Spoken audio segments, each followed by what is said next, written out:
Simple lang si Lala. May sariling flower shop at masasabing hindi hikaho sa buhay. Bilang racket, gumagawa din siya sa wedding at mga parties.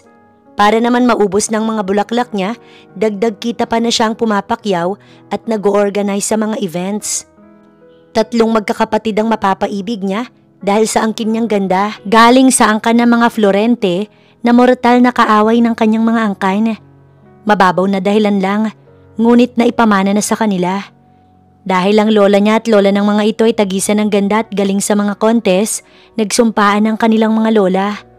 Isa lang ang mahigpit na bili ng kanyang lola at mami. Walang pake ang mga ito kahit sino ang maging nobyo o asawa niya. Pilay, bulag, bingi o bungiman, wag lang maging Florente dahil isusumpa daw siya ng kanyang lola. Sa loob-loob naman niya wala siyang balak na pumatol sa mga ito. Ngunit paano pipigilin ang pusong tumibok sa isang Florente? Pipigilan pa rin ba niya alang-alang sa bili ng kanyang lola? O sila na ang tatapos sa war ng kanilang mga angkan? Ngunit sino nga ba sa 3?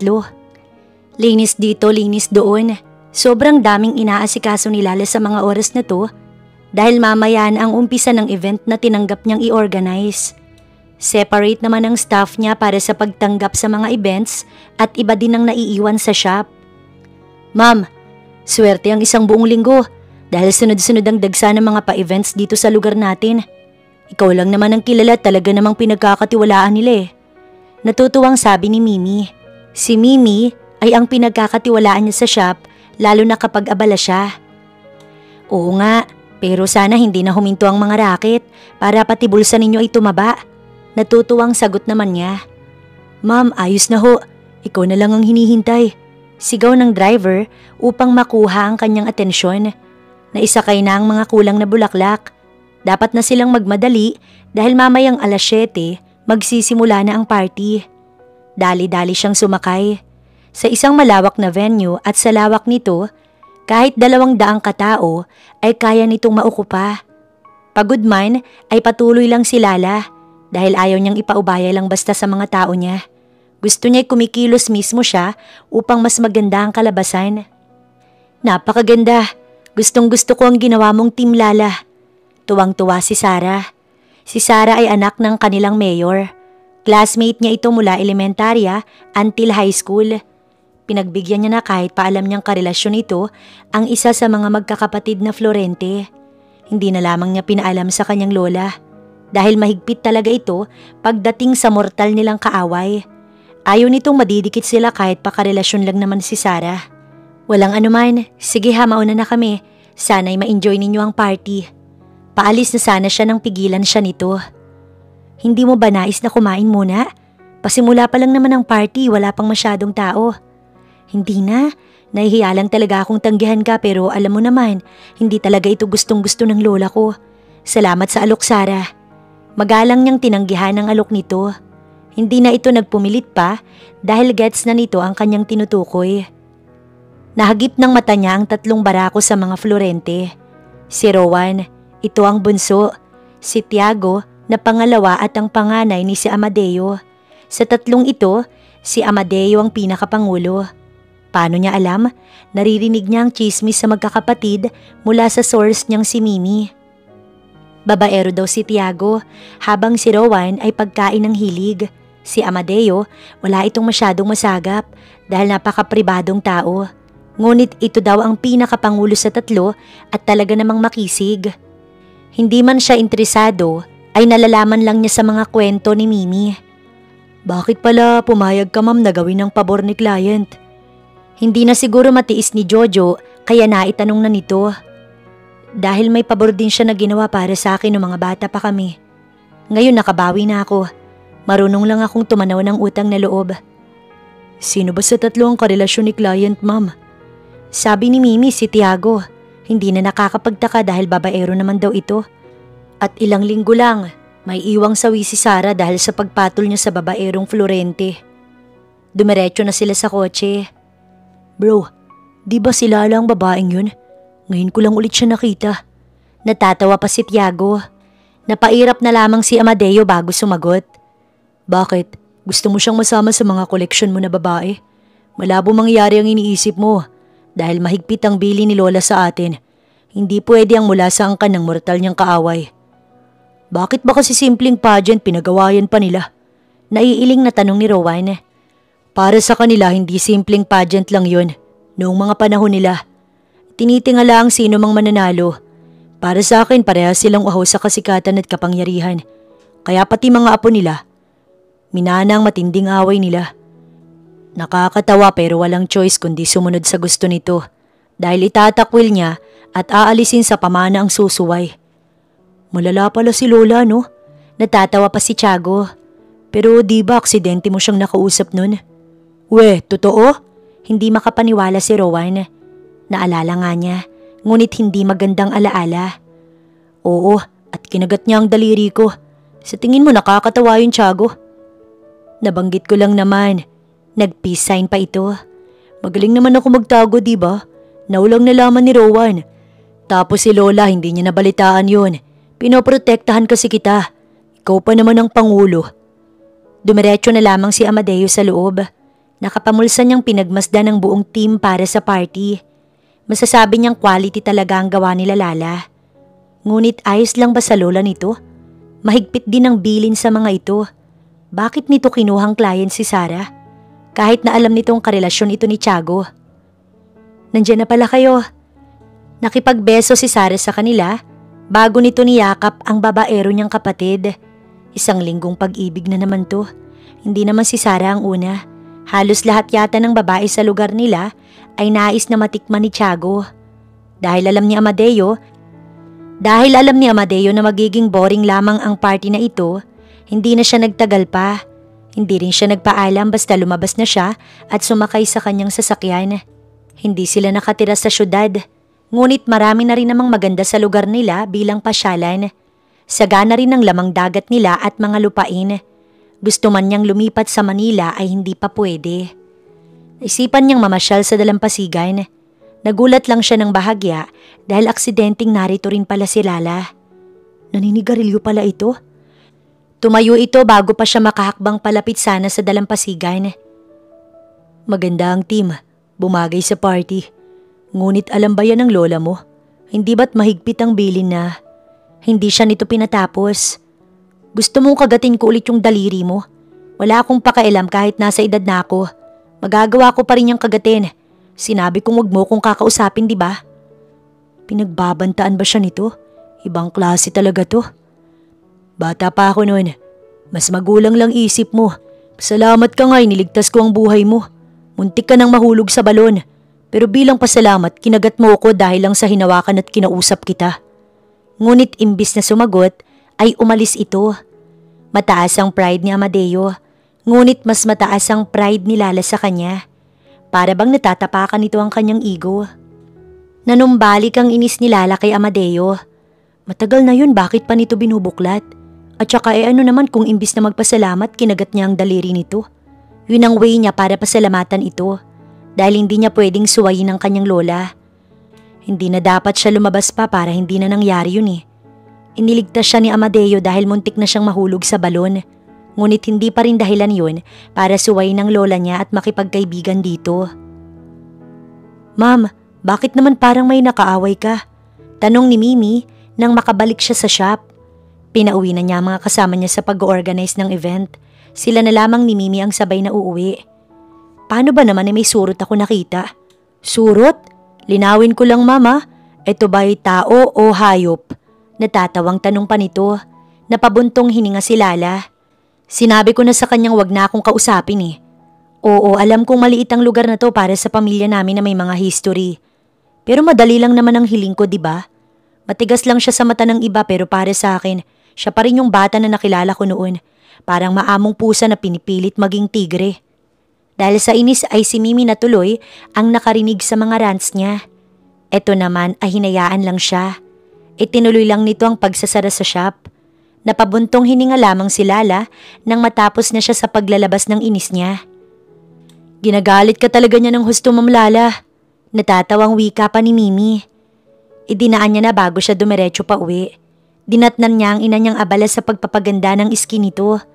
Babad na naman ang mata nito sa cucumber at ang balat nito ay puro yogurt. Naramdaman nito ang kanyang presensya. Nandyan ka na pala. Nauna pa sa'yo ang kuya mo. Bakit ba mahilig kang magpagabi? Sinabi ko na sa'yo na itigil mo na ang shop na yon dahil napapagod ka lang. Hindi mo kailangang kumayod dahil marami ka ng pera. Bakit ba ginagawa mong komplikado ang buhay mo? Busog na naman ako sa sermon mo, Mami. Naiiling niyang sambit. Sinasabi ko lang sa'yo na tigilan mo na ang pagiging simple. Wala ka pa namang pamilya pero grabe ang kayod mo. Daig mo pang may 10 anak. Ito ang buhay na gusto ko, Mami. Masaya ako sa ginagawa ko. Hindi lang to basta trabaho para sa akin. Ito yung passion ko. Glenda, pabayaan mo na nga yung anak mo. Ikaw na pasaway ka. Saway ng lola niya sa kanyang ina. Gusto ko lang naman na maging elegante siyang babae. Siya pa naman ang tanging babae kong anak.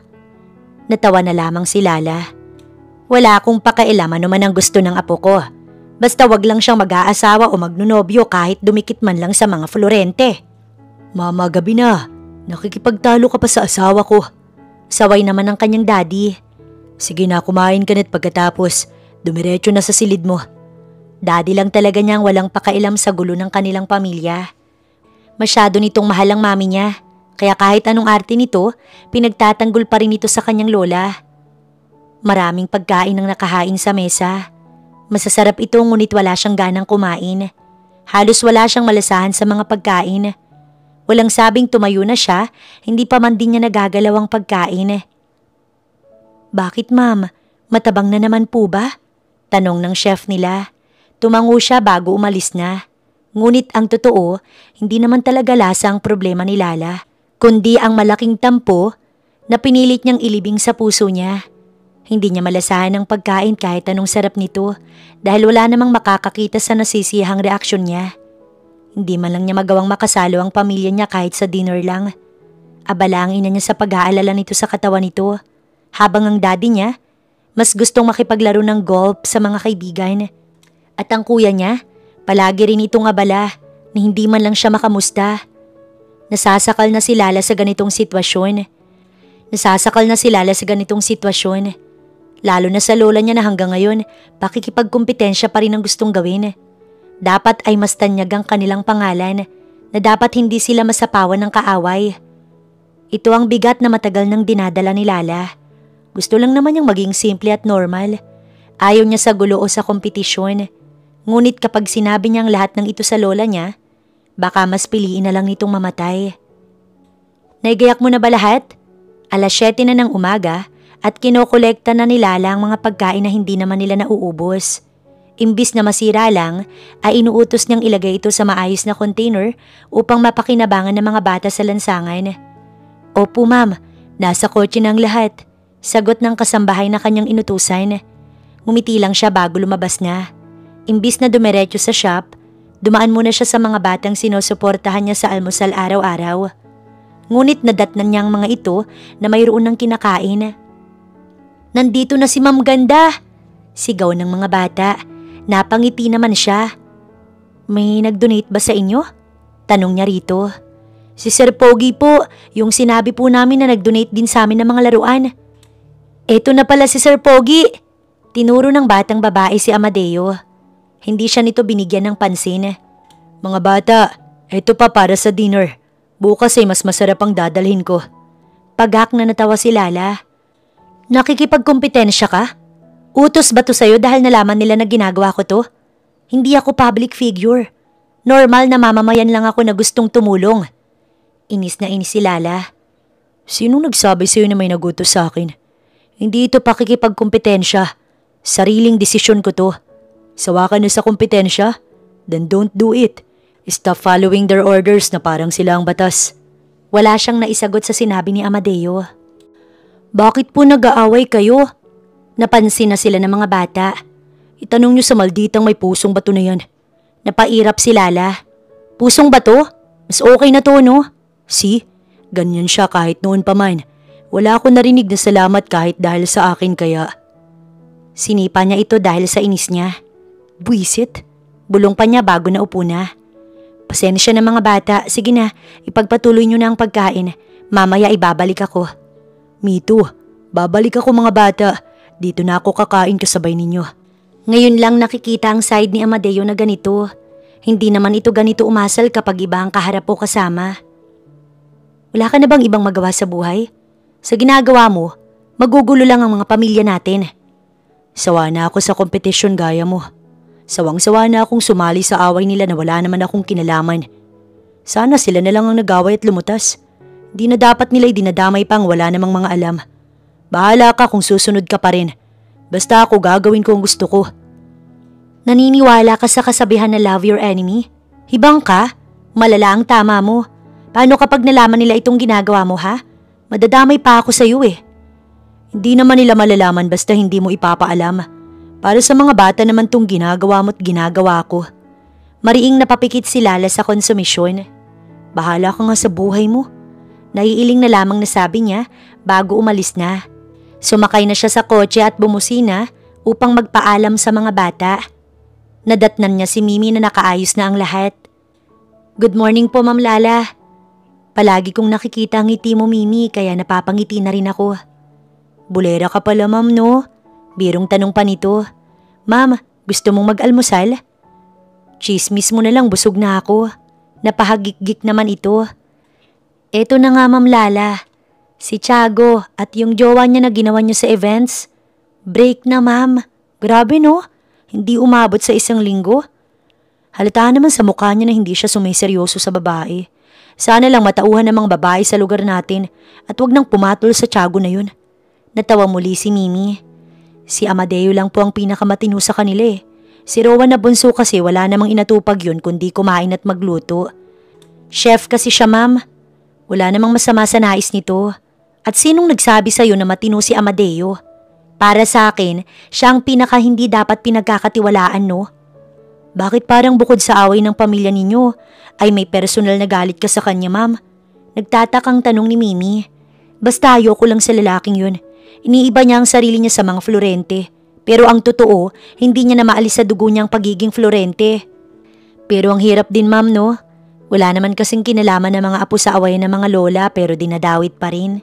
Imbis tuloy na wala kang kaaway binigyan ka ma'am. Hindi na sumagot si Lala. Bandang 5:00, nag-out na sila ni Lala. Dumaan din muna siya sa restaurant para mag-take out para ito sa mga batang sinusuportahan niya. Nadatnan niya si Amadeo na inaasikaso na ang mga ito. Sinabayan niyang kumain ng mga bata. Saglit siyang napatigil. Basta pinagmasdan lang niya ang mga ito. Napakagagana kumain kahit sa lansangan lamang. Samantalang siya, magarbo ang kinakainan pero hindi niya magawang maging masaya. Si Ate Ganda! Napansin siya ng isa sa mga bata. Napangiti siya bago tahimik na lumakad patungo sa mga ito. Inilapag niya ang mga tinake out. Para sa inyong lahat to. Sobra to kaya kumuha ka lang. Wika pa niya nang mapasulyap kay Amadeo. Bakit hindi ka na sumabay sa amin? Dito ka na kumain. May dala din ako. Oo nga naman po Ate Ganda, mas masarap pong kumain kapag marami at kapag kasabay po ang mga taong tumutulong sa amin. Salamat po Ate Ganda. Napangiti siya sa batang napakabibong makipag-usap. Hindi niya matanggihan ang mga ito. Naupo na siya matapos kumuha ng kanyang pagkain. Nakita lang kita dito 1 beses. Tapos na-curious ako. Isipan kong bigyan sila ng mga laruan. Bakit sinasabi mo sa akin? Walang emosyong tanong niya. Para malaman mong hindi ako nakikipagkumpetensya. Gusto ko lang na matapos na ang gulong sinimula ng mga lola natin. Bakit? Sa tingin mo, matatapos ang gulo kapag lumapit ka sa akin? Hindi yun mangyayari Amadeo. Dahil matigas pareho ang dalawang matanda. I know. Sabihin na lang natin na bored ako. Nakakasawang makipagplastikan. Hindi ba alam ni Tiago at Rowan ang ginagawa mo? For sure, isusuplong ka nila kapag nalaman nila. No, hindi nila gagawin yun. Dahil kapag silang may kalukuhan, tikom din ang bibig ko. Di ko rin naman balak sabihin. Paliwanag naman ito. Itinuloy na lamang ni Lala ang pagkain.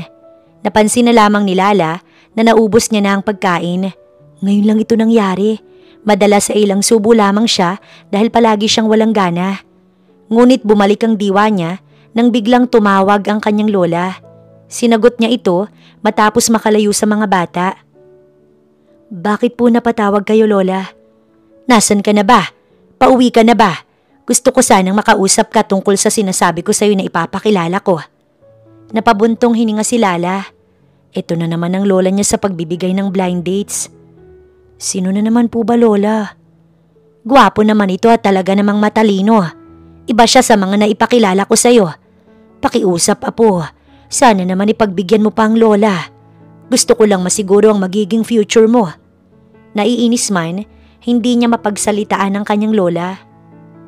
Pauwi na po ako. Ibinaba niya na ang tawag. Dinampot niya ang kanyang bag at agad na nagpaalam sa mga bata. Pumasok na sa bahay. Utos niya na agad namang sinunod ng mga ito matapos ligpitin ang mga naging kalat. Pinagawaan niya ng simpleng bahay ang mga ito. Sapat para may maayos silang tirahan. Nasisihan kasi ang puso niya kapag siya'y nakakatulong.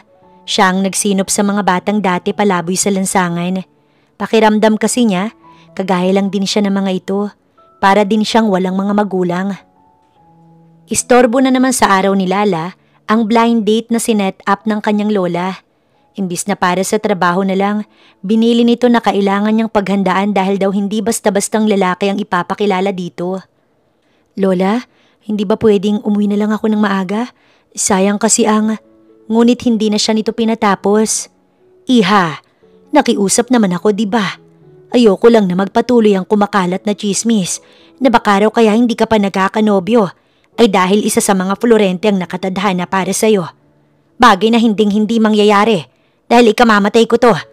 Buwisit na mga chismosa yan, pati ang apo kong ubod ng ganda, pinag-iisipan pa nila. Ngayon nila makikita na hindi sa isang Florente ang bagsak mo. Lola, mga Florente na naman. Hindi pa ba matatapos ang gusot nyo? Wala na ba talagang pag-asa na maayos ang away ng angkan nila sa angkan natin?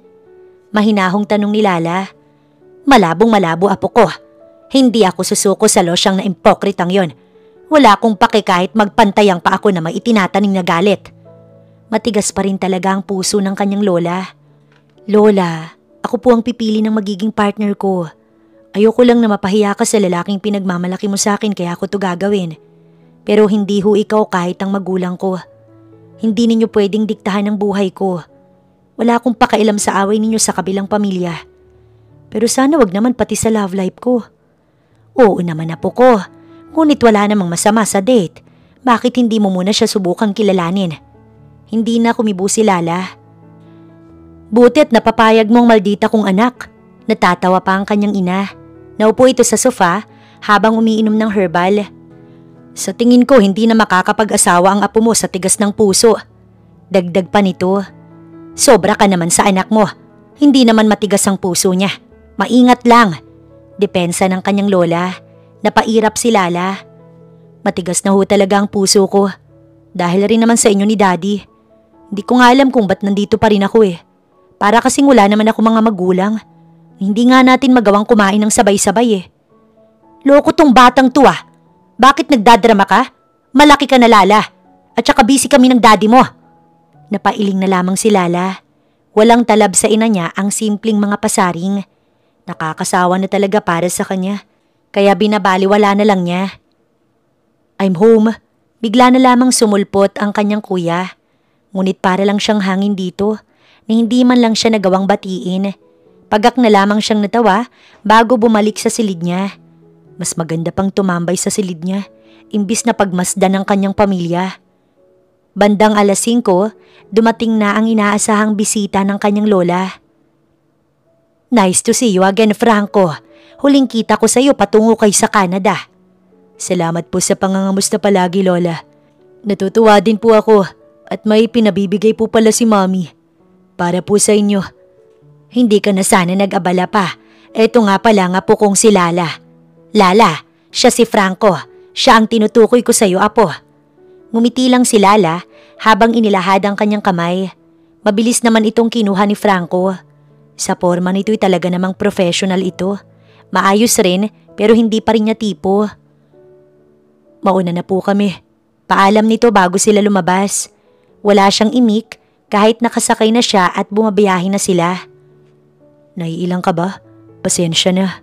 No, it's okay. Hindi lang talaga ako madaldal. Hindi rin ako magaling gumawa ng topic. Nauunawaan ko. Sinabi na rin ni Lola mo sa akin na mahiyain ka. Hindi siya mahiyain. Ayaw lang niya sa mga taong hindi naman niya close. Masarap ang mga pagkain sa restaurant na napili ko. Sa tingin ko mag-e-enjoy ka. Hindi siya sumagot. Dumating sila sa restaurant. Habang hinihintay ang order, bigla na lamang gumawa ng topic si Franco. Magiging prangka na ako, Lala. Hindi kasi ako yung tipo ng lalaki na marunong sa panliligaw eh. Sana maunawaan mo na sa Canada ako lumaki. Liberated kasi yung mga tao dun. So anong gusto mong palabasin? Normal na tanong lang naman ito para sa kanya. Gusto ko lang malaman mo na hindi ako sanay sa mga ginagawa ng ibang lalaki na panliligaw. Yeah, I understand. Ngunit sana maunawaan mo rin na iba ako sa mga babaeng nakasalamuha mo sa Canada. Oo naman. By the way, kamusta naman ang negosyo mo? Sikat na sikat ang shop mo dito eh. Maayos naman. Tinitigan lang niya ang salad na nasa harapan niya. Si Franco lang ang may meat.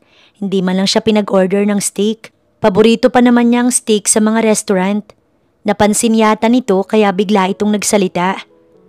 Mas healthy ang salad. Hindi mo na itatanong strict talaga kasi ako sa... Ayaw mo sa mataba? Diretsahan niyang saad. Ayoko lang na mahirapan ang mapapangasawa ko sa kalusugan niya. Nakangiting sagot nito na para bang proud na proud pa. Gustong gusto niya na itong tusukin ng tinidor pero nagagawa pa naman niyang magpigil. May gagawin pa ako. Pwede bang mauna na ako? Hindi pa tapos ang dinner natin eh. Gusto mo bang ihatid na kita? No thanks, may daraanan pa ako. Gusto kong mag-taxi na lang. Wala na itong nagawa nang umalis na siya. Dumaan siya sa palagi niyang binibilhan ng ulam. Dumiretso siya sa mga bata sakay ng taxi. Dinatnan niya maging si Amadeo. Late ka yata. Nakakain na ba sila? Imbis na sumagot ay nagtanong din siya. Oo. Pinapasok ko na sila para makapagpahinga na. So, bakit ka na late? Blind date. May pumatol sa'yo? Sinamaan niya ito ng tingin. Putol ang daliri mo kapag kinagat ko. Banta niya na ikinatahimik naman ito. Lola ko may kagagawan. Bakit hindi ka nalang umiyak imbis na magtapang-tapangan? Halata namang gusto mong umiyak. Gustong gusto ko, sobrang naiinis ako. Alam mo ba yun? Hindi ikaw ang taong gusto kong maging sandalan kung iiyak man ako. Nagawa mo ngang umiyak noon sa akin. Matapos mong kagatin daliri ko, umiyak ka ng sobrang lakas. Mas malakas pa sa iyak ko. Natawa si Lala. Sa harapan ng apartment nila Amadeo, nakaabang ang dalawa niyang kapatid. Seryoso ang ekspresyon ng mga ito, kaya naman napakunot ang noo niya. Himala, nandito ka ng ganitong oras, Tiago. Pabirong tanong pa niya bago pumasok. Nakasunod naman ang dalawa. Wala pang sinasabi pero alam niyang may importanteng dahilan. Umamin ka nga. Si Rowan ang bumasag sa katahimikan. Saan naman? Takang tanong niya nang harapin ang dalawa. Pati ba naman kami paglilihiman mo? Amadeo, hindi ko akalain na ikaw ang susuway sa rules ni Lola. Bakit mo kinikita ang apo ng kalaban? Gusto mo bang matakwil ha? Lumapit si Tiago sa kanya at hinawakan siya sa kwelyo. Baliw ka na ba ha? Ikaw ang pangulo sa ating tatlo tapos ikaw pang may ganang. Pinutol niya ito. Hindi ko siya kinikita. Gusto ko lang din na tumulong sa mga batang lansangan. Masama ba yun? Natatawang tanong niya. Ayaw kasi niyang seryosohin pa, ang maliit na bagay lang naman. Oo, masama bro. Baliw ka na ba talaga? Itatakwil ka ni Lola. Mawawalan ka ng karapatan sa mana. Tapos itatakwil ka pa. Hindi mo ba inaalala yun? Naiinis na tanong ni Rowan. Bakit dapat ba kaaway din natin ang kaaway niya? Wala naman akong kinalaman sa naging alitan nila. So bakit pati ako? Bakit nila inaalis ang kalayaan sa atin? Ayaw kong dinidiktahan ako. Gusto kong matapos na ang gusot na to. Hindi mo talaga ititigil ang pakikipag-usap sa babaeng yun. Wala naman kaming ginagawang masama. Sa tingin ko wala namang masama kahit mag-usap kami. At para lang malinaw sa inyo, wala rin kaming relasyon. This is unacceptable. Inis na naupo si Tiago sa couch. Bakit ang lakas ng loob mong sumuway? I want a normal life. Walang kaaway, walang iniiwasan. Sila ang may problema at hindi dapat nila isinasali ang mga wala namang alam dyan. Pero si Lala ba? Ayos lang ba sa kanya? Biglang tanong ni Rowan. Sumuway din siya sa lola niya. Hindi makapaniwalang tanong nito. Sa tingin ko gaya ko sawa na rin ang babaeng yun sa pandidikta ng pamilya niya. Normal naman kami. At isa pa, niligtas ko ang buhay niya noon. Hindi ito ang unang beses na nakausap ko siya. Basta labas ako sa ginagawa mo, Amadeo. Ayoko maitakwil ni Lola. Sabat ni Tiago. Basta wag kang madaldal. Saad naman ni Rowan. Gusto ko na nga din siyang makausap. Sa tingin ko astig talaga ang babaeng yun. Sama mo ko pag pumunta ka sa mga bata. Tumango na lamang si Amadeo. Ikaw Tiago, tanong niya, ngunit umirap lang ito. Hinayaan niya na ang nag-iinarting kapatid at dumiretso na sa silid niya. Samantalang si Lala naman, sinalubong agad ng sermon ng kanyang lola. Bakit naman ganun ka kay Franco? Bakit? Ano hubang ginawa ko, La? Sobra ka na, Lala. Iniintindi kita pero sobra ka na. Hindi mo dapat itrato si Franco na parang wala lang. Respeto naman sana, Lala. Yun lang naman sana ang... Bakit? Siya ba may nabanggit siya sa mga inasal niya? Binigyan niya ako ng salad, Lola. Napamura si Lala sa inis. Punyetang salad. Sabi niya dapat daw salad lang ako. Kasi ayaw niya sa mataba. Para lang din daw sa akin yun. Hindi pa nga kami magkarelasyon, dinidiktahan na niya ako. Ayos ah. Buong buhay ko ba ganito na lang? Pagak siyang natawa. Sumabat ang kanyang ina. Napaka-arte mong bata ka. Hindi tama ang ginawa mo. Mag-sorry ka na lang imbis na itaas ang pride mo. Mahirap bang mag-sorry? Respeto na lang sana, Lala, sa pinakilala ng lola mo. Isa ka pa, Mami eh. Buti pa siya ganyan mong tignan. Eh ako, maarte ako sa paningin mo. Maldita pusong bato. Hindi mo man lang makita bilang anak mo na naghahanap ng pag-aalala ninyo ni Daddy.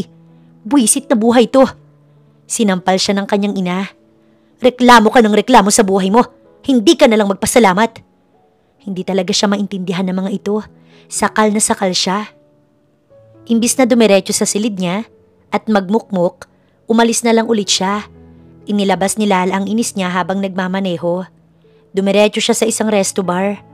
Sa inis niya, ininom na lang niya ng ininom ang bawat alak na ibinibigay sa kanya ng bartender. Hanggang sa makaramdam na siya ng pagkahilo. Sa tapang ba naman ng alak na ininom niya, talagang mabilis itong tatama. Pinilit niyang lumakad kahit napagewang-gewang. Ngunit hindi sapat ang lakas niya kaya napaupo siya. Ilang sandali pa, may lalaking bumuhat sa kanya. Hindi niya masyadong makita ang mukha nito dahil hilong-hilo siya. Bro, what are you doing? Nasisiraan ka na din ba ng bait? Gulat na gulat si Rowan sa inuwing babae ni Tiago. Nakita ko siya sa bar. Lasing na lasing eh. Baka mapahamak lang. Since parang close naman na sila ni Amadeo, inuwi ko na muna. Nilapitan ni Amadeo ang dalaga. Bakit ito biglang naglasing? Dahil sa nangyaring blind date? Nakipagtalo ba ito sa pamilya nito? Ito ang mga tanong ni Amadeo sa kanyang isipan. Sige na ako nang bahala. Salamat sa pagdala sa kanya. Saad niya bago kinarga si Lala. Sandali lang. Pigil ni Tiago. Hindi mo naman siguro siya iti-take advantage, di ba? Hindi mo dapat ako itulad sa'yo, Tiago. Hindi ko gagawin yun lalong-lalo na sa babaeng to.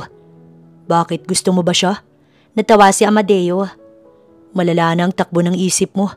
Mabilis niyang tanggi. Gusto ko lang maging malinaw. Napahalakhak naman si Rowan. Pambihirang buhay to. Malaking gulo to kapag nalaman ng pamilya natin na sinuway natin sila. Hindi sumagot si Amadeo. Dumiretso na siya patungo sa silid. Madahan niyang inilapag ang dalaga. Bakit nandito ako? Hindi pwede to. Di ka rin naman pwedeng mapahamak. Ayos lang, Lala, ayos lang. Nandito lang ako. Hinaplos niya ang buhok ni Lala habang nakatitig dito at sinamahan niya ito hanggang sa makatulog. Masakit ang ulo ni Lala nang magising siya. Nagulat pa nga siya dahil hindi naman familiar sa kanyang silid na to. Agad siyang napabalikwas at kahit iniinda ang hangover, dali-dali siyang lumabas sa silid. Ngunit pagbaba niya, nakita niya ang 3 barakong Florente. Napatitig pa sa kanya ang mga ito habang siya hindi alam ang sasabihin. Dapat ba? Tumakbo siya pabalik sa silid? Gusto na lang niyang magpalamon sa lupa sa mga oras na ito. Good morning, bati ni Rowan. I made breakfast for all of us. Nihintay ka lang talaga namin. Wika nito habang nakangiti. Napaawang ang kanyang labi. Salamat na lang pero uuwi na ako. Utal pa niyang tugon. Sayang naman. Let's eat na. Tapos you can go home na. Si Tiago ang nagsalita. Si Amadeo, sumenyas na lang na sumunod na siya sa dining area. Napabuntong hininga na lamang si Lala bago pinagbigyan ng mga ito. Nahihiya siyang naupo. Sana lang wala siyang nasabi o ginawang kalukuhan kagabi dahil sa kanyang kalasingan. Gusto man i-open ni Lala at itanong, tikom ang bibig niya. Lasing na lasing ka kaya inuwi na kita dito. Nasabi na rin naman sa amin ni Amadeo na nakikipag-usap siya sa'yo. Bakit pa kami iiwas ni Rowan? Si Tiago ang bumasag sa katahimikan. Don't worry, wala kaming balak sabihin to sa family namin. Masarap ba? Tanong ni Rowan. Tumango siya bago sumagot. Totoo nga ang sinasabi ni Mimi about you. Totoong masarap ka magluto. Bumaling siya kay Tiago. Salamat sa ginawa mo. Baka napahamak na ako kung ibang nakakita sa akin at tungkol sa pag-uusap namin ni Amadeo. Gusto lang din niyang tumulong sa mga bata. Wala kaming relasyon. Gusto ko lang linawin sa inyo. Sabi na nga ba't super astig mo eh? Sambit ni Rowan. So, kilala mo din ako? Mayabang na tanong ni Tiago. Sikat din ako dito so for sure, marami kang naririnig na chismis sa akin. Oo, ikaw ang babaero sa inyong tatlo. Si Sarah na ginawa mo sa loob lang ng 2 araw. We all know you, Tiago. Prangkahang sagot niya. Bakit nga pala bigla kang nakaisip na maglasing kagabi? Tanong ni Amadeo. Family issues. Normal na to sa akin. Sanay na ako. Hindi ko lang kinaya mga ganap kagabi. So naisip ko na palipasin ang inis ko. Mali ko lang hindi ako nagkontrol. I should go. Salamat sa breakfast, Rowan. At salamat ulit, Tiago. Bago siya tumalikod sa mga ito ay may naisip siya. Rowan, pwede bang ipagluto ang mga bata? Pag-usapan na lang natin ang presyo para sa serbisyo mo. Offer ni Lala.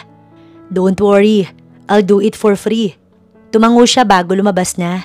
Napansin niya na nakasunod sa kanya si Amadeo. Can I have your number? For what? Para lang pag kailangan kong tawagan ka about sa mga bata. Amin ang cellphone mo. Mabilis naman itong hinugot ang cellphone sa bulsa. Inilagay niya ang personal number niya bago nagpaalam. And also, pwede mo kong sabihan kung may problema ka. Natawa na lamang si Lala. Imbis na sa bahay nila ay sa shop na siya dumiretso. Naabutan niya si Mimi na masayang nag-aayos ng mga bulaklak. Good morning, ma'am. Morning. Ma'am, you want coffee? No thanks. Busog ako at nag-breakfast na ako. Weh, true ba ma'am? Ngayon ka lang tumanggi sa kape. Palagi kang nagkakape kada umaga eh. At saan ka naman nag-breakfast, ma'am? Secret? Si ma'am may pa-secret na. Ikaw ma'am, baka magulat na lang po ako na may boyfriend ka na. Natawa na lang siya. Speaking of boyfriend, ma'am may bisita ka po. Turo ni Mimi sa labas. Nakita niya si Franco. Napabuntong hininga siya bago inayos ang sarili. Binili niya si Mimi na mag-asikaso muna sa shop. Nabalitaan ko na nakipagtalo ka sa magulang mo. Nakipagtalo ko? Sila ang nag-push sa akin. And also that's your fault, Franco. Huh? Why me? Hindi ko rin naman ginusto na may hindi pagkakaintindihan sa inyo. Makasagot ito masyadong nagmamalinis. Gumatong ka kasi. Bakit? Na-offend ba kita sa date? Masyadong mababaw ang mga sumbong mo. Parang batang musmus na naghahanap ng kakampi. Nakakatawa yun, Franco. Palalagpasin ko ang mga sinabi mo at ang trato mo sa akin because I like you, Lala. Gustong gusto ko ang pagiging vocal mo pag ayaw mo sa isang tao. Let's have a second date. Aya pa nito. Busy ako at wala na akong oras makipagplastikan sa'yo, Franco. I didn't accept that. Let's meet tomorrow. Same time, same place. Nakangiting kumindat ito bago umalis. Ma'am, siya bang date mo? Pogi pala. Ngunit napabuntong hininga siya bago sumagot. Sobrang naiirita na ako sa lalaking yun. Palibhasa gustong gusto siya ni Lola. Malakas ng loob niya. Mayabang ba ma'am? Loko pala yun eh. Naiinis na din si Mimi. Bandang 5:00 siya nag-out. Parang hangin lang sa kanyang mami niya pagdating niya sa mansyon. Nandoon na din ang kotse niya. Pinadala na lang kasi niya ito at nagbayad na lang para sa naging driver. Ganyan mo itrato ang ina mo? Napairap lamang siya. San ka natulog? Nakita ng kuya mo ang kotse mo sa bar. At ayon sa bartender, may lalaking nagdala sa'yo. Sino yun ha? Lala, umamin ka. Hindi naman si Franco yun, di ba? Oras na malaman ng lola mo na may kalukuhan ka, hindi maganda ang kalalabasan nito. Ngayon pa lang tumigil ka na. Natatakot ka na itakul niya ako at mawalan ng mana? O natatakot ka na mamatay siya sa konsumisyon? Pakilinaw po sana. Nakangiting tanong niya. Mami mo ko at gusto ko lang ang the best para sa'yo. No, puro pera lang ang gusto niyo ni Daddy. Hindi naman ako mahalaga sa pamilyang to eh. Inis na iniwan niya ang kanyang ina. Binabalak na ni Lala na lumipat na muna sa shop. May office naman siya doon na pwede niyang gawing kwarto. Safe naman, since concrete ang shop niya at tad-tad ng CCTV. Tapos ay malapit lang sa mga bata. Pangalawang option ay sa bahay na mismo siya ng mga bata. Para naman may kasama rin ang mga ito, since may isang bakanting silid siya para sa kanya na pinasadya. Bahala na kung payagan siya o hindi. Basta ayaw na muna niyang makasama ang mami niya o kahit ang lola niya sa mansyon. Mga bata, dahan-dahan lang. Bili ni Amadeo habang pinapapila ang mga bata upang maging maayos. Si Rowan naman ay tagabigay sa pagkain na niluto at pinagtulungan daw nilang tatlo na ilagay sa container. Natutuwa siya kasi marami na siyang katulong. Akala ko magiging pasaway sila. Natatawang sambit ni Amadeo habang pinagmamasdan nila ang dalawa pa nitong kapatid na nag-aasikaso sa mga bata. Malaking bagay ito para sa mga bata. Gusto ko silang mabigyan ng maayos at komportabling buhay. Gusto ko na makapagtapos sila sa pag-aaral. Nakakatuwa nga sila. Lahat sila makikita mong talagang may pangarap. May tanong lang ako. Ayos ka na ba? Hindi ka naman ba napagalitan? Ito ang unang beses na may nagtatanong sa kanya tungkol sa nararamdaman niya o sa kanyang kalagayan. Hindi niya alam kung paanong magre-react. Nakasanayan ko na. Sabihin ko mang hindi ako okay, wala namang mangyayari. Hinawakan ni Amadeo ang kamay niya. Mas nakakagaan kapag sinabi mo ang nararamdaman mo. Gagaan ang pakiramdam mo. Hindi rin naman nakakabawas sa pagiging astig ang pag-iyak eh. Naubos na ang... Natigilan si Tiago nang mapatingin sa kamay nila. Mabilis na binawi ni Lala ang kamay niya mula sa kapatid nito. Ikaw naman dun. Utos ni Tiago kay Amadeo bago na upo. Napapagod na ako. Saad pa nito. Doon na muna ako. Paalam pa nito sa kanya na tinanguan na lang niya. Si Tiago naman ngayon ang katabi niya. Type mo ba si Amadeo? Pogi lang yan pero pangit ang pangalan. Biro nito. Hindi naman pangit ang pangalan niya. Unique lang. So type mo nga. I don't think so. Ako type kita. Hindi alam ni Lala if joke lang ba ang sinabi nito o totoo na. Panay lang kasi ang tawa na parang loko-loko lang. Totoo ang type kita. Bakit, nagulat ka ba? Masama ba na maging type ka? Ang astig mo kasi. Tama si Rowan. Hindi naman kita type. Pero nagpapasalamat ako sa tulong mo sa mga bata. First rejection. Napapailing na lang siya. Grabe, sulit ang pagod ko. Napainat pa si Rowan sa pagod. Pinuno nito ang ref ng mga bata. Gusto ko sana kayong ilibre sa restaurant pero hindi kasi pwede dahil baka may makakita. Sa shop mo kaya? Order na lang tapos doon kumain, pwede ba? Si Rowan ang nag-request. Pwede naman, sagot niya. Tumawag siya kay Mimi na may mga bisita siya at maglagay na muna ng close sa door. Pagdating nila sa shop, agad niyang inaya ang mga ito sa opisina. Malawak na ang office niya kaya kasyang-kasya. Nagulat lang si Mimi sa kanyang bisita. Florente? Ma'am, totoo ba tong nakikita ko? Ma'am, mortal silang kaaway. Bakit dapat ba kaaway din namin ng ma'am mo? Tanong pa ni Rowan na punong-puno ng pagkain ng bibig. Umayos ka nga, sa lahula ka. Laway mo na, talsik pa. Saway ni Tiago. Hay, ikaw pala si Mimi. So ikaw ang nagkukwento sa amin sa ma'am mo? Natatawang tanong ni Tiago. Natakot si Mimi. Ma'am, dinaldal mo ko? Natawa na lang siya. Ikalma mo ang sarili mo't sumalo na. Utos na lamang niya na agad naman itong sinunod. Iwinaksi na nito ang lahat at nakisali na. Matapos ang kainan, nagpaalam na din sila. Salamat Amadeo. Halos bumulong na lang siya. Napangiti ito bago siya nilapitan. Si Rowan at Tiago ay nasa labas na. Basta ikaw. May kiliting naramdaman si Lala. Para bang nakuryente siya habang titig na titig sila sa isa't isa. So paano, uwi na kami? Tumango naman siya. Ingat, sobrang saya ko talaga. Sorry if sobrang sungit ko nun. Nagulat siya nang bigla na lamang siyang hapitin ni Amadeo sa bewang at halikan.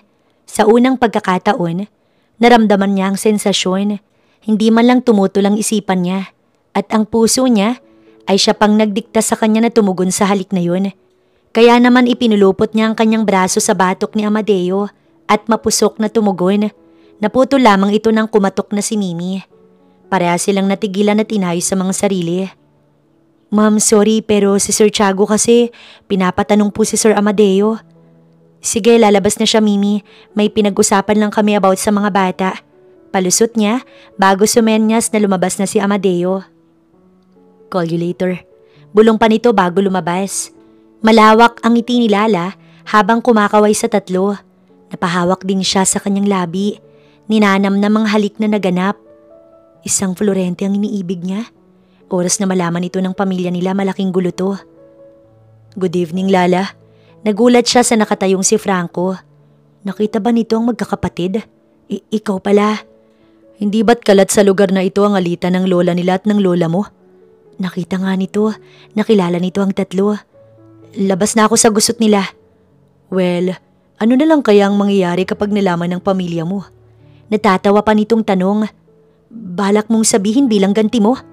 Pinakita ni Lala na hindi siya natatakot. I don't know. Pwedeng sabihin ko o pwedeng hindi. Dapat ba may paki ako? Pero para makasigurado ka na magiging tahimik ako, dapat mo kong sundin. Hindi ako aso. Go, tell them, Franco. Lalo mo lang pinatutunayan sa akin na tama lang ang desisyon kong tanggihan ka. Natawa ito ng malakas. Let's see. Tila ba nagbabanta ito bago umalis na? What? Totoo? Hindi makapaniwala si Rowan sa sinabi ni Amadeo. Baliw ka na talaga. Yan bang dahilan kaya ka nagpumilit na sumaway ha? Loko ka talaga. At saka bakit ikaw hindi ka na-reject? Ako tinanggihan agad. Buwisit na buhay ito. Ito ang unang pagkasawi ko. Natawa si Amadeo. Umamin ka sa kanya. Hindi siya gaya ng mga babaeng nakaka-flirt mo. Iba si Lala sa lahat. Nakangiti niyang paliwanag. Oo na. Pero bakit mo naman hinalikan? Masyado kang mabilis, Amadeo. Napakayabang mo. Naiinis nitong sabi. Bakit ka nagagalit? Tanggapin mo na siya na ang gusto ni Lala. Type ko nga rin sana ang astig na babaeng yun eh. Pero kasi alam ko naman na wala akong pag-asa. Grabe, balak talaga ninyong suway ng dalawang matanda. Baka sila pang mag-start ng World War II dahil sa mga ginagawa ninyo. Naiiling pa na sabi ni Rowan. Wala pa kaming napag-uusapan tungkol sa label namin. Basta hinalikan ko lang siya at tumugon naman siya. Sa tingin mo ba magkasintahan na kami? Wala kasi talagang ideya si Amadeo. Napailing-iling si Rowan. Depende yan sa inyo. I-date mo muna tapos pag-usapan ninyo ang release score sa pagitan ninyong dalawa. Madali lang yan, pero mahirap kapag nalaman ni Lola na nakikipagrelasyon ka na sa apo ng mortal niyang kaaway. Malaki na sila. Tanging saad na lamang ni Tiago. Iniwanan niya ng mensahe si Lala upang ayain ito mamaya na mag-date. Lingid sa kaalaman niya, problemado na ang dalaga sa nalaman ni Franco. Natanggap ni Lala ang text message ni Amadeo, ngunit hindi niya magawang sumagot dahil kasama niya si Franco sa mga oras na ito. Dumiretso din ito sa kanila at sa tingin niya, hindi na ito magdadalawang isip na sabihin ang nakita. Sabi ng mami mo'y gusto mong lumipat, Lala. Tanong ng kanyang lola. Napangisi si Franco sa narinig. Bakit ba gusto mo pang umalis? Normal lang sa pamilyang may hindi unawaan. Hindi mo namang kailangang... Pinutol niya ito. Hindi normal na magsalita ng masakit ang isang magulang sa kanyang anak. Hindi ko na po gustong makasama si mami dito. Gusto ko na rin namang bumukod noon pa eh. Masama po ba yun, Lola? Hindi na ho ako bata. Pasensya ka na, Franco. Inabutan mo pa kami sa ganitong usapin. Baling ng lola niya sa binata. Ayos lang po. I understand. Sa labas na muna siguro ako. Mahiya pa pala to. Natatawa na lamang si Lala. Iho, sandali. Gusto ko rin na pagpasensyahan mo ang apo ko sa inasal niya. Lola, saway ni Lala. Hindi ko siya gusto. Diretsang sabi ni Lala. Baka naman kasi isa sa mga Florente ang gusto ni Lala. Natatawang sabi pa ni Franco. Bahala na basta ayaw niya sa lalaking to. Iho, hindi mangyayari ang sinasabi mo. Iba nga po ko sa mga babaeng taga dito sa amin. Depensa pa ng kanyang lola. I saw her. Pinatuloy niya sa shop ang tatlong magkakapatid na Florente. Sa tingin ko malapit na siya sa mga ito. Nanlaki ang mata ng kanyang lola. Totoo ba yun, Lala? Bakit ba kasi kailangan kong makisali sa away ninyo? Isang malakas na sampal ang iginawad ng matanda sa kanya. Galit na galit siya nitong dinuro. Sobrang disappointed ako sa iyo, Lala. Ikaw pa naman ang pinaka-inaasahan kong apo. What is happening here? Takang tanong ng ama niya na kadarating lang. Ginalit mo na naman si Lola. Matapos si Mami kay Lola naman. Umayos ka nga, Lala. Sabat naman ng kanyang kuya. Wala namang kwentang paliwanag niya. Kaya nanatili na lamang siyang tahimik. Sumagot ka. Bakit mo nilalapitan ng mga Florente? Yun ang sinasabi ko sa'yo. Sana nakinig ka sa akin. Hindi sana to nangyari. Sabat rin ng kanyang ina. Wala naman siyang magandang ginawa sa pamilyang to. Luhaan siyang tumitig kay Franco. Masaya ka? Hindi ka dapat magsaya. Hindi mo naman ako makukuhang gago ka. Sinipa niya si Franco. Ubod ka ng yabang. Nakakasuka ang ugali mo at ang baho ng hininga mo. Buong lakas niyang sigaw bago kumaripas ng takbo palayo sa mansyon. Umiiyak siyang tumakbo patungo sa magkapatid. Hindi naman ito kalayuan. Sa sobrang taranta nga niya, wala na siyang naisuot na tsinelas. Binulabog niya sa malalakas na katok ang magkakapatid. Ikaw pala. Hindi niya na pinatapos si Rowan. Dumiretso siya sa loob. Hinagilap niya si Amadeo. Nagulat ito nang makita siyang umiiyak. Agad siya nitong niyakap. What happened? Si Franco. Nakita niya na galing kayo sa shop ko. Sinabi niya na sa lola ko't galit na galit silang lahat sa akin. Wala akong kakampi. Para akong kawawa habang sinasabihan nila ng masasakit na salita. Napahagulugol pa si Lala. Ngayon lang ulit siya umiyak ng ganito kalala. At may tao siyang sinasandalan. I don't care about them. Let's end this damn war, Lala. Dapat nating sabihin sa kanilang binubuo nating relasyon at ang nararamdaman natin sa isa't isa. Yun ay kung papayagan mo ko, Lala, at bibigyan ng karapatan para ipaglaban ng tungkol sa atin. Ikaw na lang ang meron ako, Amadeo. Hindi ako pupunta dito kung wala akong nararamdaman sa'yo at hindi ako nagtitiwala. Mahal rin kita. Mahal na mahal kita. Para ako nanonood ng sine. Bulong ni Rowan sa kapatid nilang si Tiago na nakamasid lang din. Let's end this damn war. Suportado ko ang lovebirds na yan. Mapanindigan itong Saad. Pinakalma ni Amadeo ang dalaga. Gusto kong magpahinga ka. Bukas na bukas ay haharapin ko sila. Natatakot man si Lala, nilakasan na lang din niya ang loob niya. Magawa nga kaya nilang mawakasan ng war na ito sa pamamagitan ng pag-amin nila? Ngunit anuman ang mangyari, ilalaban din niya ang pag-ibig niya para kay Amadeo kahit isa pa itong Florente. Sigurado ka na ba na sasabihin mo sa kanila? Tanong ni Rowan na nag-aalala din para sa kanya. Nasa sala sila't pinag-uusapan ng mga magaganap bukas. Si Lalay pinatulog niya na dahil alam niyang pagod na pagod ito. Mas nasasaktan siya kapag nakikitang malungkot ang babaeng mahal na mahal niya noon pa man. Tahimik at kabado ang dalawang kapatid ni Amadeo. Naiintindihan niyang pag-aalala ng dalawa para sa balak nilang gawin. Ngunit ayon sa mga ito ay full support pa rin daw sila. Bagay na ikinagaan ng loob ni Lala. So, saan mauuna? Ito ang tanong ni Tiago para basagin ang katahimikan na namayani sa kanila. Sa atin, si Lola ang uunahin natin since wala pa silang alam sa nangyayari. Matapang na sagot ni Amadeo bago nito hinawakan ng kamay niya. Tumango naman ang dalawa nitong kapatid bago nauna nang lumabas. Nakatingin ang mga tao sa kanila at talaga namang gulat na gulat. Bakit nga naman magkasama't magkahawak kamay pa ang mga apo ng mortal na magkaaway? Bulong ng bulong na parang mga bubuyog ang mga kababaryo nila. Mahabaging, may napadasal pa. Isinumpa na yata ang mga apo na tatapos sa gulo nilang dalawa. Hindi ba't nakakatuwa rin naman itong isipin? Sa matinding bangayan nila, mga apo nila ang nag-ibigan. Hindi nila alintana ang mga usap-usapan. Hibang ka na ba? Sa bakuran pa lang ng malawak na mansyon ng mga Florente, sinalubong na sila ng ama ni Amadeo na galit sa nakikita nito. Gusto mo bang magwala ang lola mo? Gusto ba ninyong matakwil ha? Ikaw naman. Baling nito sa kanya. Hindi ka rin ba natatakot? Mortal na kaaway ng lola nila ang lola mo. Dad, desisyon naman namin to. Hindi naman kami kasali sa gusot nila. Gusto na naming matapos ang awayan sa pamilya natin at ang pamilya nila. Hindi mo ba nakikita na mahal namin ang isa't isa? Sumasakit ang ulo ko sa iyo, Amadeo. Inambahan nito ang dalawang kapatid ni Amadeo. Sinuportahan pa talaga ninyo imbis na payuhan? Ngunit naudlot ang pag-uusap nang bigla na lamang sumugod ang pamilya ni Lala. Ikaw na bata ka. Matigas talaga ang ulo mo. Sinabi ko na sa'yo na piliin mo kahit sino. Wag lang ang galing sa pamilya ng kaaway ko. Sigaw ng kanyang lola. Umuwi ka na! Ngayon din ay aalis ka't mananatili na sa Australia kasama ang kuya mo. Ngunit walang balak na sumunod si Lala. Ipinangako nila ni Amadeo na ipaglalaban nila ang kanilang pag-ibig at masyado itong malalim para mapaghiwalay sila ng basta-basta. Pasensya na pero wala na akong balak sumunod. Matigas niyang tanggi habang hawak pa rin ang kamay ni Amadeo. Nakita na ninyo? Ginayuma at minanipula ng lalaking yan ang apo ko. Hoy, sandali lang nga, impokrita ka. Lumabas ang lola ni Amadeo. Hindi rin ako payag na ang apo ko maging asawa ng apo mo. Mariing napapikit si Lala. Pabayaan nyo na sila. Sabat ni Tiago. Hindi pwedeng magbati na lang ba? Iwanan na ang nakaraan at magsimula. Parehas naman na kayong matanda I agree. Second emotion si Rowan. Suportado talaga sila nito kaya naman kahit papaano may kakampi sila ni Amadeo.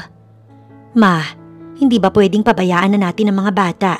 Wala naman silang alam sa awayan na to. Nakikiusap na rin ang ina ng tatlo.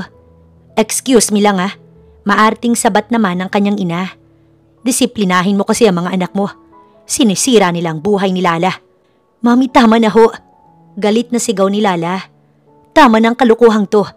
Wala akong pakialam magbati man kayo o hindi. Pero sana wag naman kayong maging selfish. Lalo ka na lola. Uhaw na uhaw ka sa kapangyarihan at kasikatan. Nakalimutan mong simple lang naman ang gusto ko.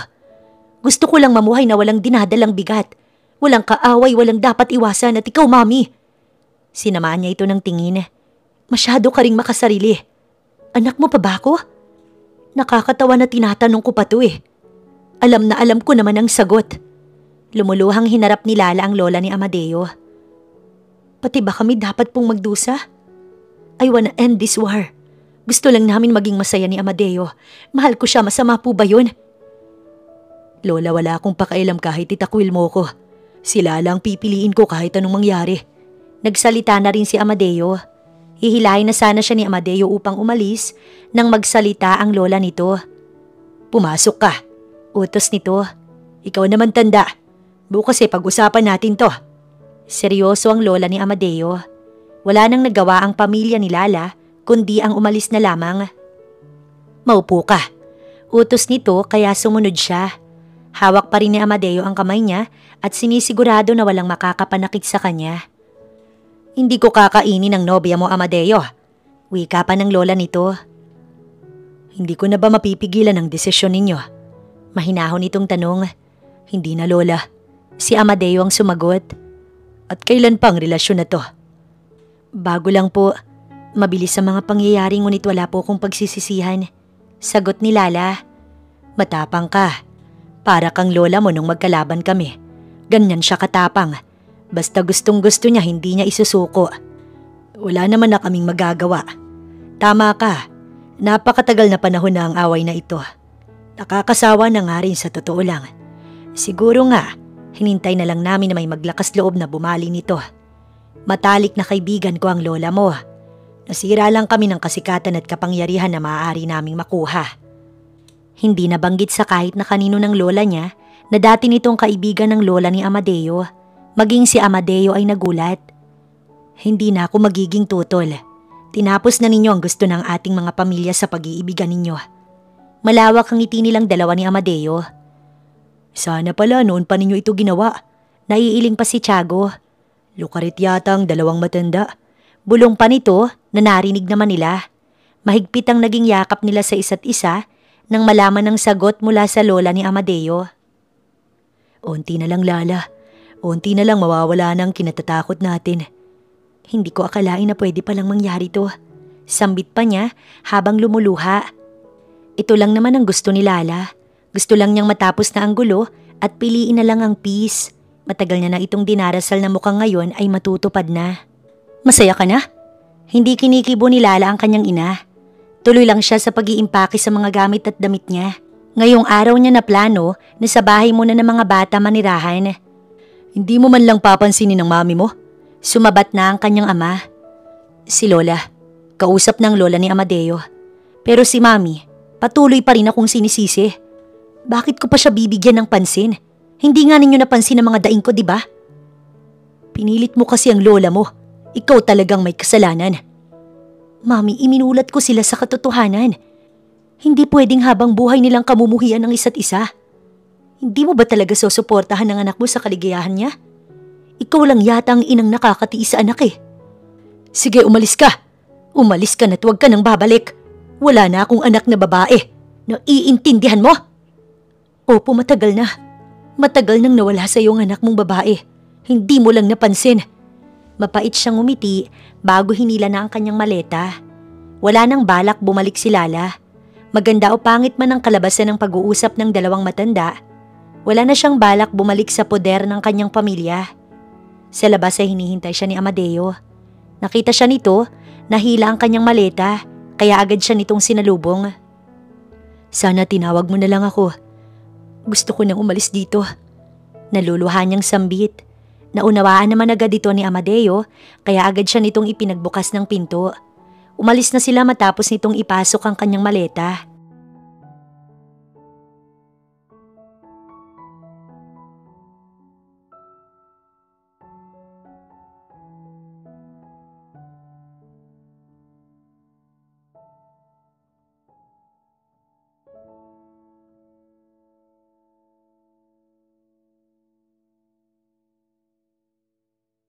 Samantalang ang dalawang matanda ay nagkita sa dati nilang paboritong tambayan. Parang bata kumain. Ganyan ka pa rin kapag kinakabahan ka. Natatawa si Conching. Si Conching ay ang lola ni Amadeo. Sus, hindi ako kinakabahan na makausap ka. Para sa apo ko kaya ako kinakabahan. Ginagawa ko to para sa apo ko. Sagot naman ni Salve. Si Salve ay ang lola ni Lala. Naisip mo pa pala yan. Bakit ang tigas ng puso mo sa apo mo kahapon? Lalambot ka din naman pala eh. Pananalangin mo ba to? Tanong pa ni Salve. At bakit ko naman yun gagawin? Natawa ang dalawang matanda. Pinatagal mo pa ang away. Hindi din naman ikaw o ako ang nanalo sa pageant. Pinalala mo ang away at sinumpa mo ko. Nakalimot ka yata. Matanda lang ako pero tanda ko pa rin yun, Conching. Salve, hindi kita isinumpa. Binawi ko rin yun at nagdasal ako na hindi matupad. Ngunit nalaman ko kinabukasan na pinangangalandakan mong mangkukulam ako dahil isinumpa kita. Oh, paano na ngayon? Mahal na nila ang isa't isa. May magagawa pa ba? Naiiling si Salve. Pabayaan mo na ang mga bata. Sabihin na lang natin na ayos na. Nabati na ang dalawang mortal na magkaaway para makampante na sila. Saad ni Conching bago dinampot ang bag niya. Conching, wala na akong ibang naging kaibigan. Napahinto ang lola ni Amadeo na si Conching. Bakit sinasabi mo sa akin yan? Wala rin naman akong ibang naging kaibigan. Para malaman mo na kaibigan pa rin ang turing ko sa'yo, kahit na naging matagal ang away natin. Humagulgol ang dalawa at nagyakap na parang mga bata. Sa tagal ng panahon, tumanda na tayo, ngayon ka lang sumuko, Salve. Sa huli naging maayos ang dalawang matanda. Gulat ang mga tao nang makita silang magkasamang umuwi at tawanan ng tawanan. Napag-usapan na kasi nila ang mga kalukuhan nila noon bago pa sila makilalang mortal na magkaaway sa lugar na ito. Tumulong si Amadeo kay Lala na mag-ayos ng kanyang mga gamit. Gulat na gulat pa ang mga bata kasi mananatili na siya kasama ng mga ito. Wala siyang sinabi na dahilan, basta sinabi lang niya na sa ngayon sasamahan muna niya ang mga ito. Bagay na ikinatuwa naman ng mga bata. 7:00 na, sambit ni Amadeo. Patapos na tong niluluto ko. Sila Tiago ba makakapunta daw? Tanong naman ni Lala. Busy pa siguro sa pakikipag-party. Hayaan na muna natin sila. Tumango naman siya. Matapos lang maluto ay tumulong na ang mga bata na maghanda para mas mabilis. Masaya silang salo-salong kumain. Sobrang gaan sa pakiramdam. At walang paglagyan ng kagalakan na nararamdaman ni Lala. Para siyang ibong nakawala sa hawla na nakakulong ng mahabang panahon. Bagay na bagay po talaga kayo ni Sir Pogi. Panunokso pa ng mga bata. Natawa naman silang dalawa bago napatingin sa isa't isa. Matapos kumain, pinagpahinga niya na ang mga bata habang siya at si Amadeo tulong sa paghuhugas ng mga kinainan. Napasinghap siya nang may yumakap sa kanya mula sa likod niya. Salamat dahil hindi ka bumitaw, mahal ko. Dati pangarap ko lang to eh. Akala ko hindi na matutupad. Pinagmamasdan lang kita mula sa malayo't umaakto na masungit. Tama ka. Pusa lang naman ako na umaaktong tigre. Ikaw talaga ang tigre sa atin. Natawa pa si Amadeo. Salamat din kasi hindi ka bumitaw. Masungit ako sa'yo at naging masama ang asal ko. Pero minahal mo pa rin ako. Paano mo nakayanan yun? Napailing pa si Lala. Hinagka ni Amadeo ang batok niya, pababa sa likod niya. Mahal na mahal kita, Lala. Baka gising pa ang mga bata. Bulong niya upang sawayin si Amadeo dahil baka sila'y mahuli. Hindi naman siya nagdalawang saway sa nobyo. Ngunit the moment na pumasok sila sa silid niya, hindi na sila umabot pa sa kama. Dahil pagpasok pa lang nila, kinarga na siya nito at pinapak ng mapusok na halik na buong puso naman niyang tinugon. Wala na siyang kinatatakot. Handa na siyang ibigay ang lahat sa lalaking inakala niyang hindi niya kailanman mamahalin. Ngunit eto siya ngayon, kasama ito at nagsasalo sa mainit na tagpo. Naramdaman ni Lala ang mahapdi niyang parte. Sa laki ba naman ng alaga ni Amadeo, talagang iindahin niya ang unang pagtatabi nila. Stay here. Hinagkan siya nito sa noo. Dadalhan na lamang kita dito ng breakfast. Hindi naman ako baldado. Natatawang sabi niya bago pinilit na tumayo kahit nahihirapan. Para lang ako nabugbog. Tsaka inabot kasi ng hating gabi, diba? Sorry, napagod kita. Ginusto ko rin naman to. Bakit ako mag-iinarte? Hindi mo naman ako pinilit. Ngumiti siya bago hinawakan ng kamay nito. Gusto kong ipaghanda ang mga bata ng baon nila. Hindi naman tumutol pa si Amadeo. Good morning po! Sabay-sabay na bati ng mga bata sa kanila nang masilayan sila ng mga ito. Nakagayak na ang lahat at sa tingin niya, service na lamang ang hinihintay ng mga ito. Gusto ko sana na ipaghanda kayo ng lunch. Pero mukhang tapos na ninyong igayak ang mga baon ninyo. Babawi na lang ako bukas mga bata. Nakangiti lang ang mga ito. Dami na agad nating anak. Natatawa pa si Amadeo. Bakit, nagsisisi ka na ba? Ha? Me? Bakit naman ako magsisisi? Gustong-gusto ko na matupad nila ang kanilang mga pangarap. Natutuwa naman siya na nauunawaan ito ang kinuha niyang obligasyon. Matapos lang umalis ng mga bata, kumain na din sila. Wala kang pasok? Pwede mo na akong iwan. Mawawala din ang kirot at hapde.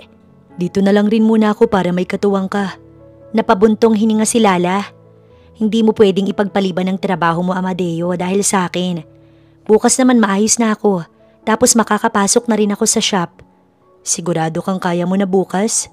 Sure ako kaya wag mo na akong inaalala. At nga pala, umuwi ka na muna. Dapat mong kamustahin ang dalawa mong kapatid.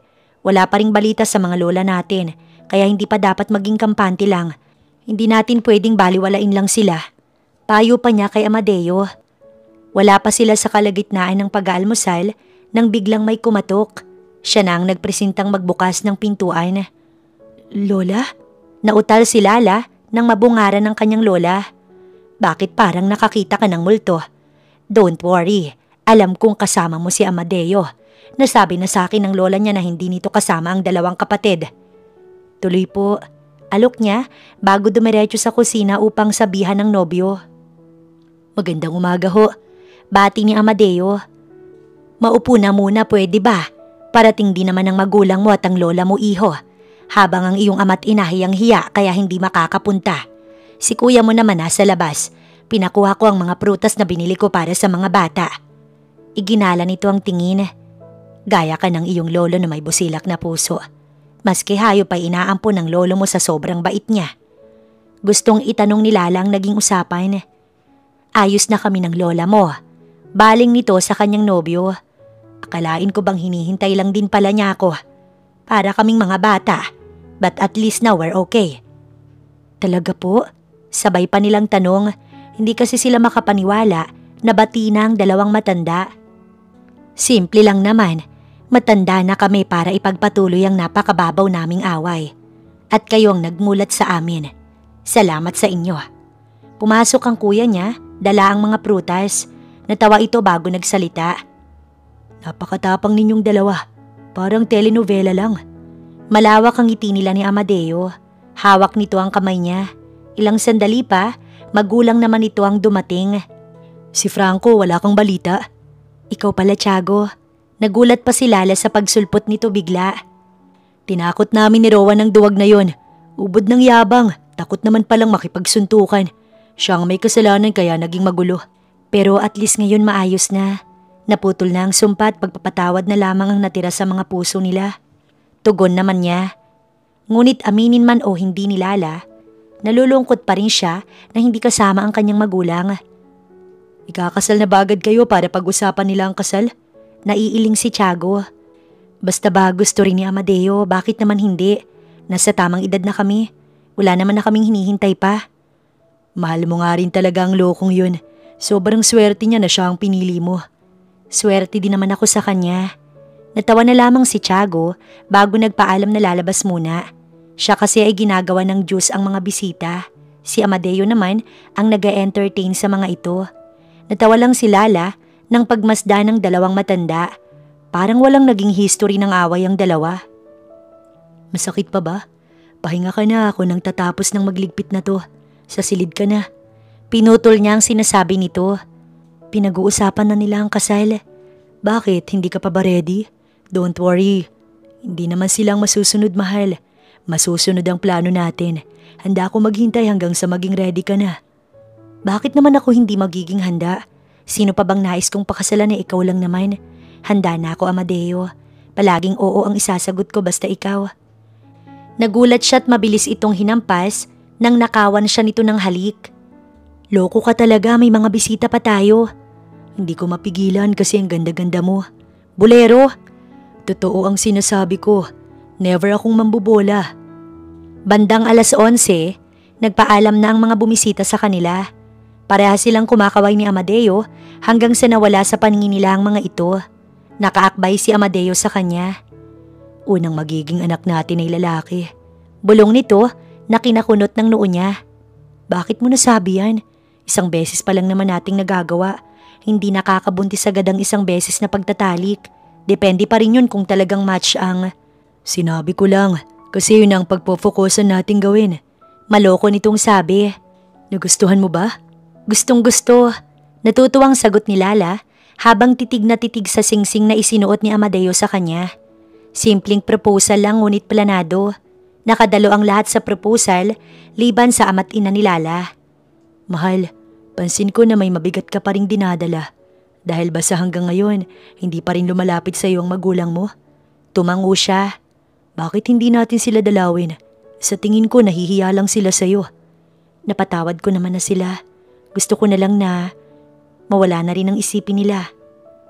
Dahil sa pamimilit ni Amadeo, pumayag siya sa request nito na dalawin ng kanyang magulang. Walang pasabi ang pagpunta niya kaya nagulat ang mga ito. Magandang araw ho. Bati ni Amadeo sa mga ito. Mahal, sa labas na muna ako. Paalam pa nito bago sila iniwan sa sala. Si Lala naman, binasag na ang katahimikan. Ayaw niya nang magpaligoy-ligoy.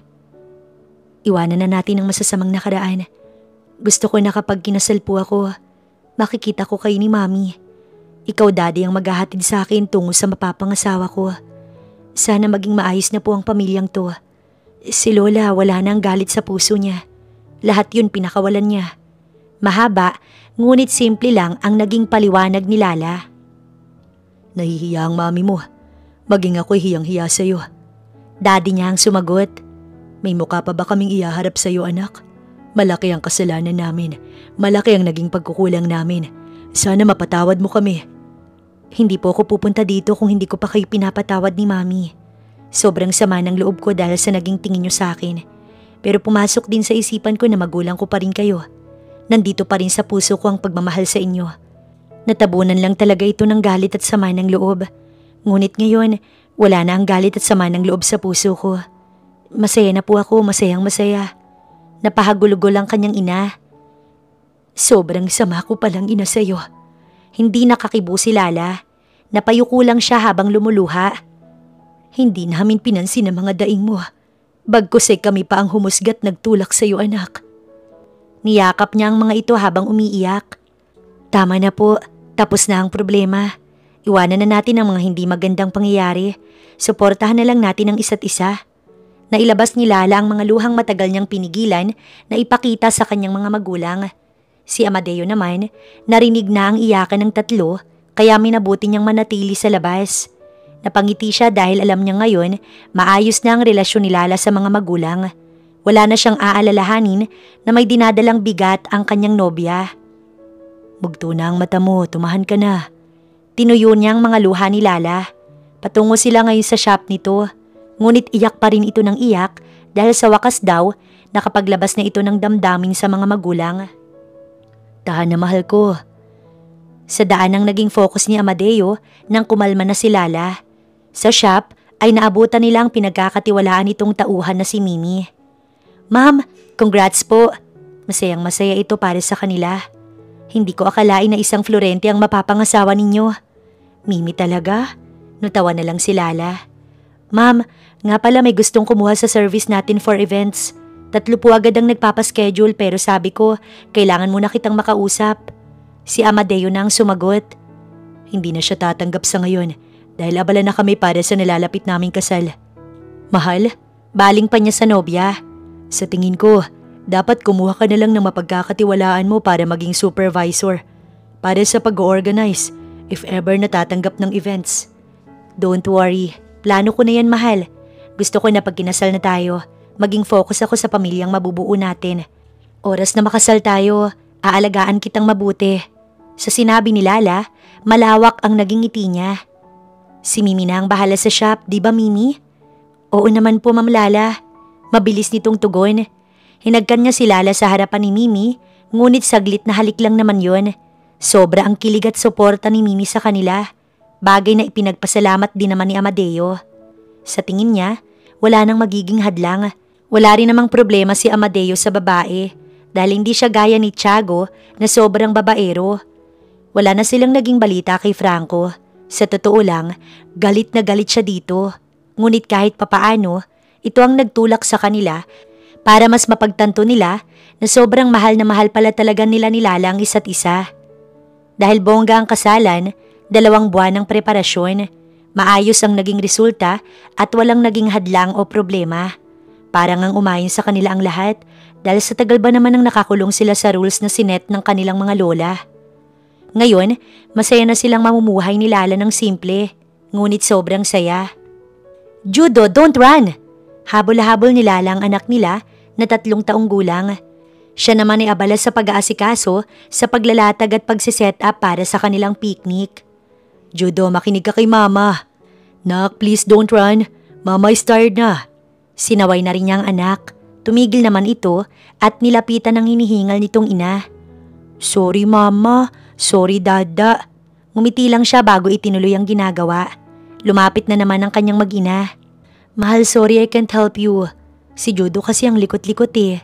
It's okay mahal, hindi mo kailangan kumilos. Gusto ko mag-enjoy ka lang. Ito naman ang purpose ng picnic natin, di ba?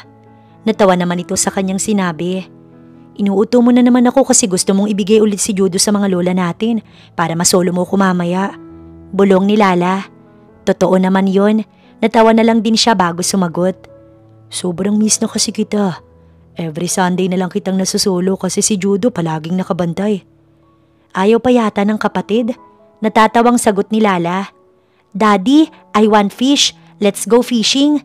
Sigaw ni Judo habang tinuturo ang ilog. Sige na, pagbigyan mo na ang anak mo. Utos ni Lala sa kanya, kaya naman agad niyang kinuha ang fishing rod at inaya na si Judo. Masayang pinagmamasdan ni Lala ang kanyang mag-ama. Natutuwa siya sa tuwing sisigaw si Judo dahil may mga fish daw.